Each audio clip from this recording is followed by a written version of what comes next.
Welcome to a tale woven with threads of danger, desire, and the supernatural. I'm AC Dawn, your narrator and author of Crystal Clear, a paranormal Halloween novella. I plan to release a chapter each day leading up to All Hallows Eve. Keep in mind, this isn't your typical professionally produced audiobook. It's a personal reading and a chance for you to hear the story as it echoes in the mind of its creator. If you're eager to leap ahead and hear the entire tale, you can follow me on my Ream subscription for free and gain instant access to the full recording. But for now, let us take our first steps into a world where ancient evil stirs and the fate of humanity hangs in the balance.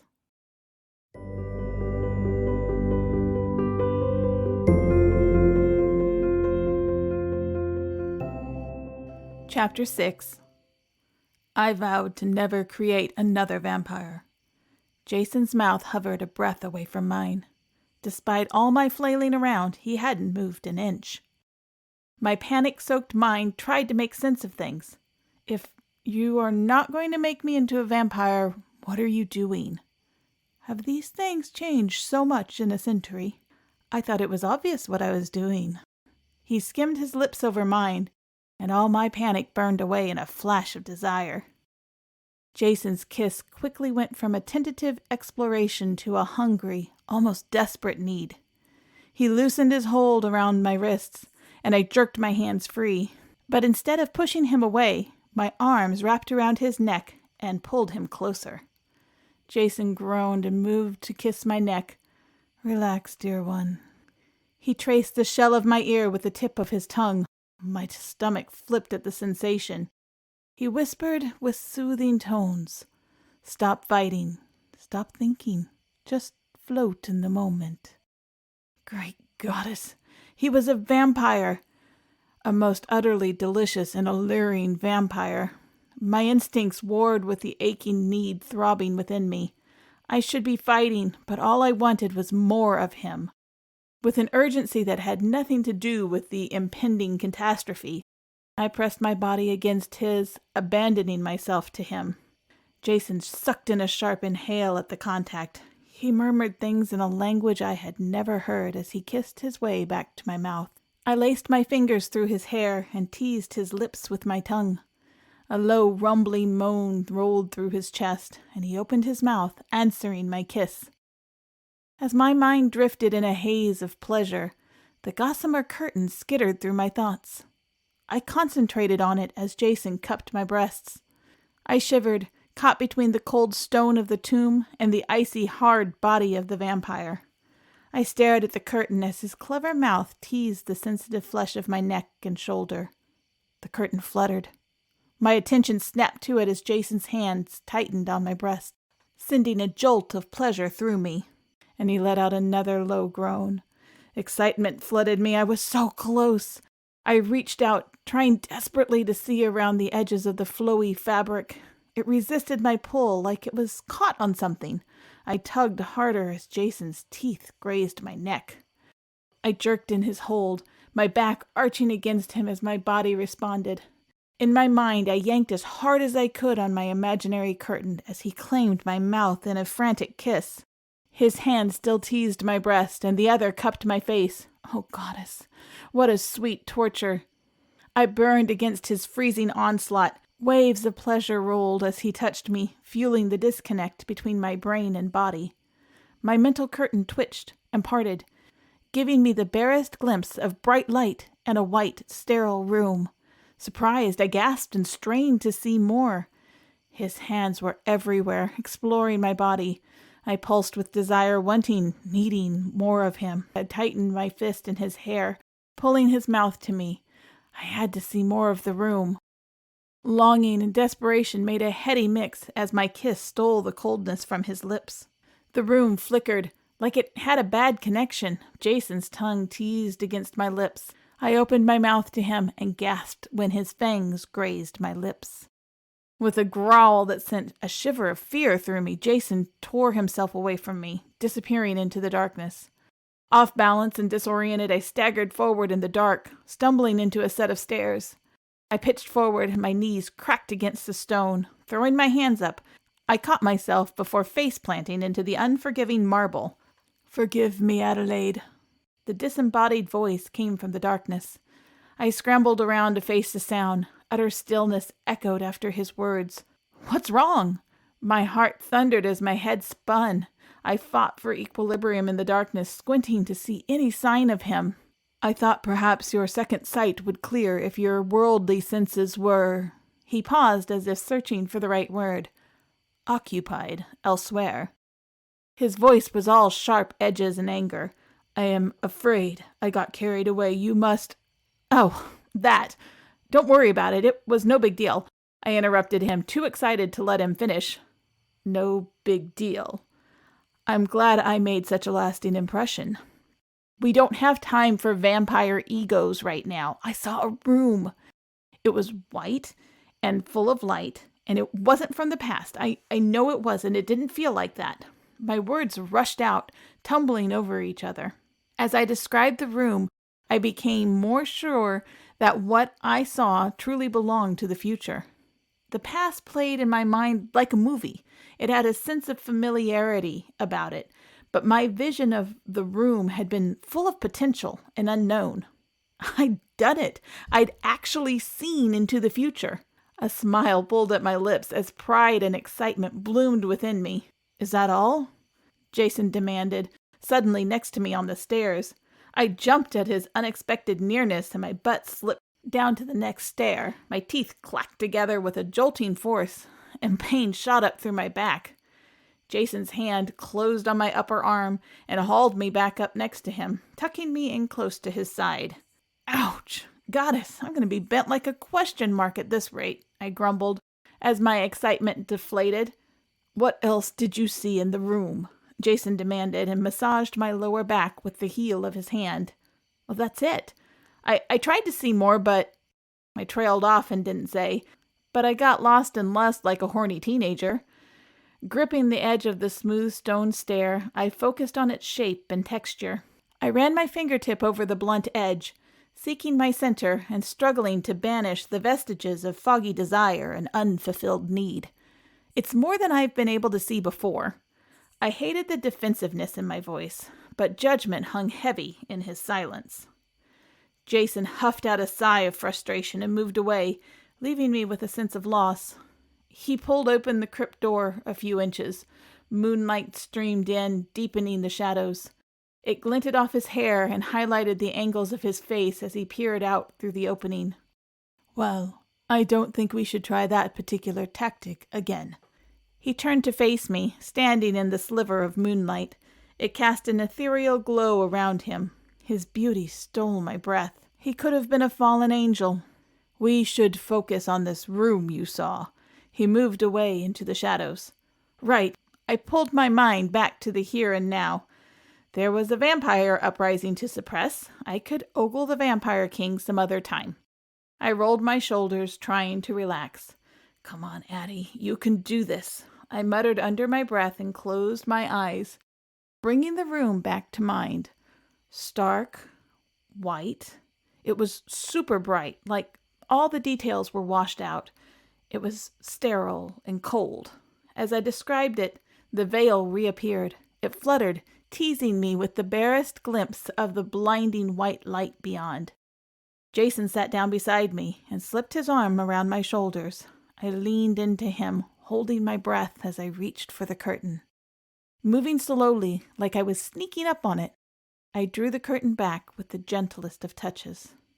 "Go on, Adelaide. What else do you see?" Jason's voice found that easy, reassuring cadence again. His hand drifted to my back and slowly rubbed up and down my spine. The curtains parted, revealing a huge light like an operating room. White institutional tile covered the floor, and cabinets with glass doors lined the walls. I described the room as I wandered further in. "It looks like a hospital," I murmured, and moved toward the swinging doors in the rear of the room. Anticipation and curiosity propelled me forward. I raised my hand to push the doors open as my heart thumped hard, terrified of what I might see on the other side. An unearthly shriek filled the air, and the bright room evaporated into nothingness. I blinked in the tomb's darkness, disoriented for a moment. Jason tensed beside me a second before the door crashed open. We lurched to our feet, standing shoulder to shoulder. Moonlight flooded through the opening, and magic saturated the air. Spirits shrieked and screamed their laments while the wind moaned in the trees. Jason pushed me behind him. I leaned into him and threw a protective spell around us both. Shades and spirits slammed into my shield, and I gritted my teeth, channeling all my magic into holding them off. We were only moments away from the height of their power. Chanting cut through the maelstrom, and my heart lurched. When their summons hadn't worked, the entire coven had come to my rescue, exposing all of them to untold dangers. How had I gone from corn dogs and root beer to lusting for a vampire with the weight of the world on my shoulders? The tower card from my tarot reading played in my mind. Chaos. Yep, that about summed it up. Magic stirred and the coven streamed into the clearing. They spread out in a semicircle in front of the crypt. Their voices rose, calling forth the power of the goddess. The veil between the realms shredded, erasing the barrier between the mortal world and the one beyond. Magic filled the air, so potent I could taste it, fiery sweet like a shot of fine whiskey and pure honey. It thrummed through me, an intoxicating song only I could hear. Oh, goddess. I breathed, full of wonder at the sensations and the wild magic dancing around us. "Let me out," I said, shoving at Jason's shoulder. I tried to step around him, but he matched my movements, a graceful shield between me and the night. He glanced over his shoulder, still holding his crouch, tensed and ready to meet the attack. "The hour is upon us, Adelaide. The moon is at its zenith. The way is clear for Mariana to rise. I must be there." The magic beckoned me, beating with a pulsating need. I pushed against the vampire once more. The answers we need are out there. Power drenched the air, and I knew if I could tap into it, I could see what he wanted me to see. Jason straightened from his crouch. He studied me for a long moment before he stepped aside. "Make haste, Adelaide. We do not get second chances in this game." I barely heard him. As I stepped into the moonlight as if I walked on air, I smiled at my mother and grandmother. Katie's gaze flicked back and forth between me and Jason, full of curiosity and concern.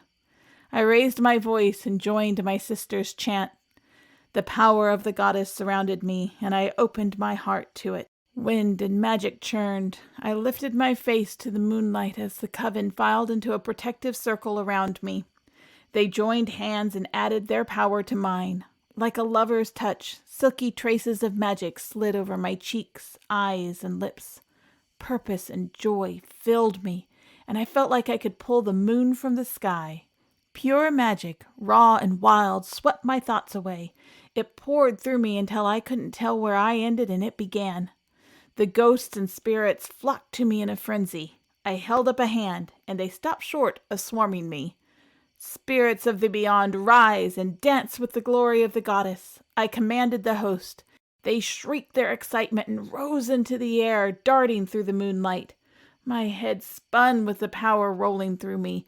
Anything I wanted was at my fingertips. I closed my eyes, and colors danced behind my lids. I gasped in awe as I stared into the infinity within their dazzling array. "Now, Adelaide, see what you have never seen before." Jason's shout echoed the message I'd been given that morning and pulled me back to reality. The prophecy. Right. I focused my mind on the curtain over my sight. It dissolved with the thought, and I laughed with the ease of it. The operating suite came into focus. The table in the center of the room was empty, and the lights were off, hanging on their arms like drooping flower heads. No sign of a murderous vampire queen. A set of double doors swung open. Beyond the doors, a rumble sounded in the distance. I hurried down a short, dark hallway lined with closed doors. At the end of the hall, another door banged open, inviting me inside. A row of silver doors with large handles dominated the far wall. A morgue, just like I'd seen on countless TV dramas. But I would have known it by the stain of death that oozed along the wall and clung to the ceiling. Sweat broke out on my forehead and my mouth went dry as I scanned the room for ghosts. Could they touch me here? With a thunderous roar, one of the silver doors slammed open. I stumbled back, fearing the body on the slab, but the void within it roiled with hellish fire. I threw my hands up to protect my face and whirled away, only to realize that no heat accompanied the flame. Cautiously, I turned back and stared into the inferno. A woman materialized, and I knew her at once. Mariana, the queen of the damned, emerged from the fires of hell. Demons streamed out of the portal behind her.